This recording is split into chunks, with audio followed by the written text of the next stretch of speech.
Sumit ji, Hormuz strait को लेकर Iran, Oman और अमेरिका के बीच स्थिति आपको क्या नजर आती है? क्या बदलते हालात पर इस पूरे क्षेत्र में तनाव और बढ़ सकता है? देखिए, आप मान के चलिए इस क्षेत्र में ये तनाव की सबसे इंपॉर्टेंट कड़ी है। क्यों? ईरान ने हॉर्मुज स्ट्रेट बंद कर दी। ईरान ने 2-3 चीजें और कह दी। एक तो भाई हम्म। हम जो शिप अंदर है वो फंसे पड़े। देखिए, हॉर्मुज काफी बड़ा है, काफी चौड़ा है। अब इसमें लगे हैं करीब करीब 80 माइंस जो अभी सक्रिय माने जाते हैं। इससे ज्यादा भी हो सकते हैं।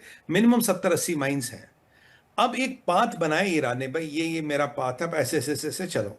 एक ओमान ने पाथ बनाया जो उसके कोस्ट के आसपास का, एक अमेरिका ने बनाया, और एक एज ए इंडिविजुअल शिप अगर आपके पास माइन डिटेक्टिंग इक्विपमेंट है आप अपने पाथ से भी जा सकते हो।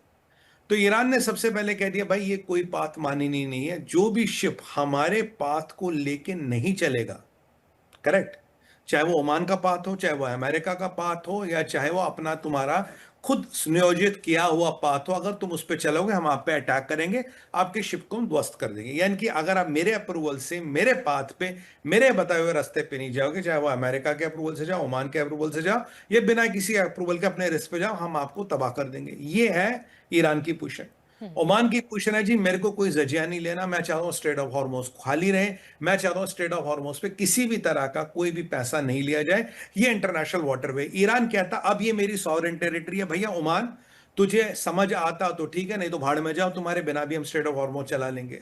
और अमेरिका का ये कहना है कि देखो जी अगर आपने एक भी शिप पे अटैक किया, एक भी शिप पे, तो हम जो मिलिट्री ने हमारा अधूरा काम छोड़ रखा उसे आके पूरा करेंगे, उसे आके खत्म कर देंगे। यानी कि जरूरी नहीं कि आपकी बार आके प्रोपोर्शनल अटैक करें, हो सकता है आपकी बार पूरा ही फुल फ्लेजेड अटैक करके पूरे ईरान का काम तमाम किया जाए। हम्म। ईरान भी परेशान है क्योंकि इमाम खमीनी का आप जानते हैं कि फ्यूनरल है 4 जुलाई को, और 4 जुलाई को ही आपके अमेरिका का इंडिपेंडेंस डे है। अमेरिका में आजकल खबरें चल रही है 4 जुलाई को ट्रंप अमेरिका को क्या तोहफा दे रहे, किस बला से निजात दिला रहे, what will America get, America को क्या मिलेगा।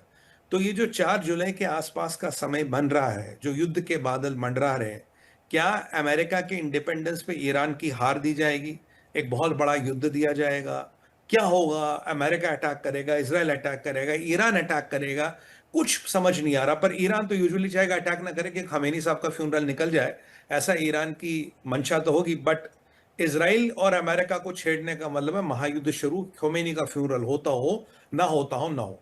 हम्म। ये एक बड़ी विकट परिस्थिति बनी, और मेरा ये मानना है कि जो अभी ईरान की परिस्थिति है मोनिका जी, उन्हें अटैक करना ही पड़ेगा। नहीं तो अगर वो अटैक नहीं करेंगे तो उन पे अटैक होगा, ये मुझसे लिखवा के लीजिए। अगर ईरान ने पहले अटैक किया तो उन्हें कुछ एडवांटेज मिलेगा थोड़ा बहुत। जी। अगर उन पर अटैक हुआ तो जो भी 20-25 पैसे की ताकत बची है वो और गिर जाएगी, और एकदम गिर जाएगी। अभी ईरान पे डिपेंड करता है वो करना क्या चाहता है, क्योंकि युद्ध तो होके रहेगा।